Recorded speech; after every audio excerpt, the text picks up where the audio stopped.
I'm Rachel Nichols, joined by Richard Jefferson, Kendrick Perkins, and I now want to welcome in Hall of Famer-elect, two-time NBA champ Chris Bosh to the show. Chris, lovely to have you back with us. And I want to ask you about the Clippers. They have 7 wins when trailing in a series. Rachel. Go ahead. Hey, Rachel, can we tell Chris to back up from the camera a little bit? That's what you interrupted Rachel to get that. Okay, carry on, Rachel. Carry the hell on. Carry on, indeed. Look, that is the single most postseason wins in NBA history when a team is in that position. So, Chris, fill in the blank for me, and I think that you look lovely in your camera space. I'm just going to put that out there. Thank you. The Clippers can take Game 6 tonight if blank. Well, I mean, I think it's all about Paul George. And, I would like to give Paul George his roses while they can smell them. He's been taking a beating. Every time he laces them up, for whatever reason, people like to make him the pincushion of that team. But he's always showed poise, regardless of how tough the situation got. And he's always had an answer back and just came out and played basketball.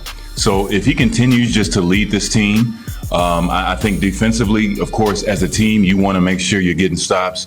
You want to make sure that you're not giving Devin Booker and Chris Paul open looks all night and, letting Aiden function down low. But I think offensively, if Paul George and Reggie Jackson lead the punch, I think they'll definitely have a shot, especially on their home court tonight. Chris, you were the lightning rod for a while in Miami. What is that like to deal with, and how did you learn to shut it out? Because Paul seems to have learned to shut it out.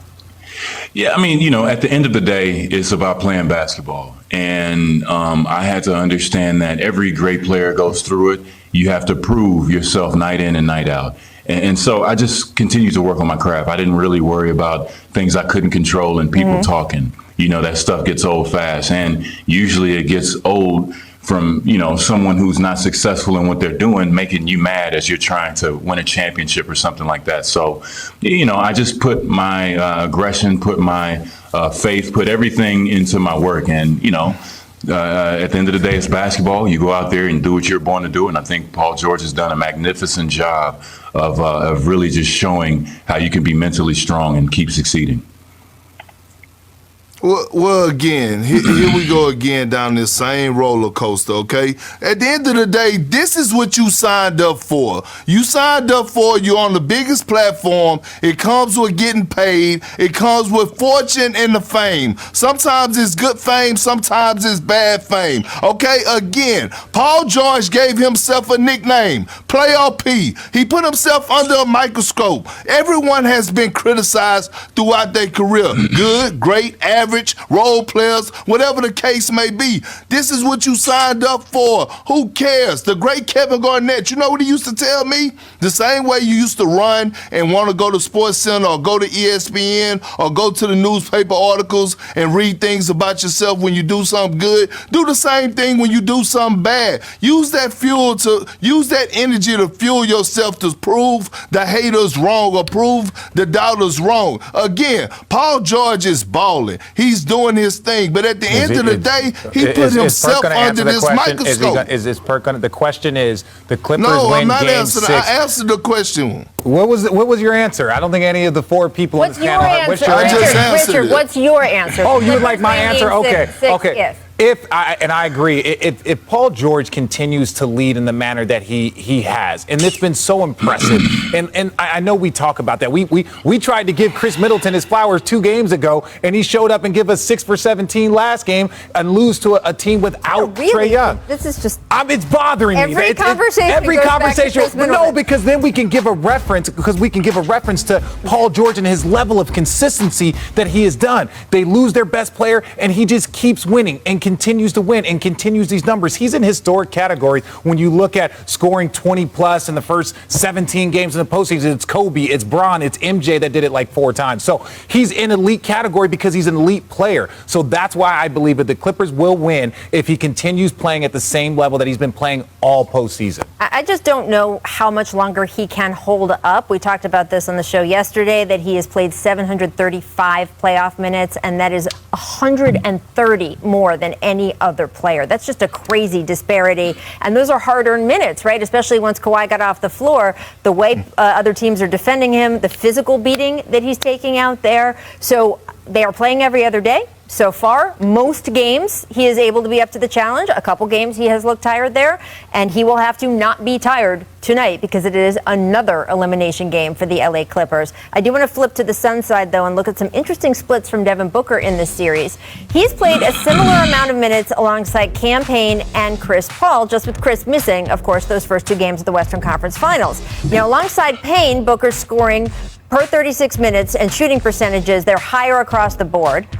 Richard, is this just a matter of, hey, Chris Paul's shot isn't quite falling right now? How do you explain the Devin Booker splits? Well, look, we're not going to get carried away. I think the responsibility of Chris Paul is very different, and I think Devin Booker's responsibilities completely change when there's Chris Paul. Chris Paul does a very good job of spreading the offense to everyone. That's why he's considered the point guard of this generation. So, yeah, maybe Booker's numbers might drop a little bit, but other people's numbers elevate. So I'm not going to turn this into a weird conversation. Is he better with Payne than Chris Paul? That's just insanity. Perk will do that. Well, I'm not going to do that, and you're wrong. I'm going to say it's because of Patrick Beverley. And Patrick Beverley has been frustrating Devin Booker, and he has to find a way to shake it off. Also, Ty Lue has done a great job of actually making Devin Booker defend. So he doesn't have all that extra energy on the offensive end. Something like what Ty Lue did against Steph Curry. He searched him out and made him defend. That's why Devin Booker has been in foul trouble a lot lately. That's why Devin Booker hasn't been able to get a rhythm, because Ty Lue is making him defend alongside Patrick Beverley screaming first team all defense so loud that everyone in the world could hear him. So that's my answer to the question, Rachel. Richard thought it was something else, but obviously he don't know me that well. By choice. Well, I think, in my opinion, this is kind of where data can get lost. This is when it's too much data. Right. Look, as a player, you understand as a scorer, when you have your point guard out in CP and he's not distributing, you have to step up. You have to make sure that you're carrying that load for whichever unit is out there. And I'm sure they've worked up a rhythm all season to where Booker knows to where he can be aggressive. But look, at the end of the day, they're up 3-2. They've got another opportunity to close them out, and that's what it's about. The Clippers are going to have to come with it. They're going to have a lot of energy on their home court.